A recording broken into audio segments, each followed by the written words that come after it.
అంటే గ్రామం అంతా మీ ఇంటి వాసిలే అన్నమాట. జనాభా ప్రకటన కలిసి ఒక అంగన్వాడీ కేంద్రం.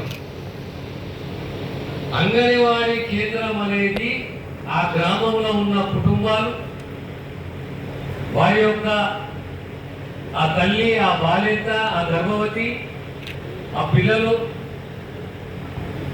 వారికి పోషకాహారాలు, ఆరోగ్య స్థితిగతులు, రెగ్యులర్ చెకప్, దాంతో సహా ప్రీ ప్రైమరీ.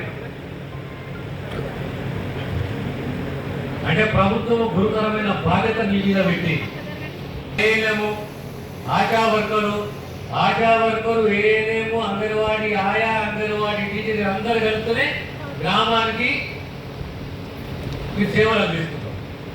ఇక పోతే మన గ్రామానికి ఏం కావాలి? అంగన్వాడీ బిల్డింగ్లు కావాలి. మన సెంటర్లు ఉన్నాయి 1504 సెంటర్లు ఉన్నాయి. ఈ 1504 సెంటర్లకు సంబంధించి కొన్ని అద్దెకు ఉన్నాయి, కొన్ని ప్రభుత్వ స్థలంలో ఉన్నాయి. కానీ రాబోయే సంవత్సరంన్నరలో ప్రతి గ్రామంలో పర్మనెంట్ గా అంగన్వాడీ బిల్డింగ్స్ కావాలి. ఖచ్చితంగా ఈ ప్రభుత్వం ఆ దిశగా కృషి చేస్తుంది.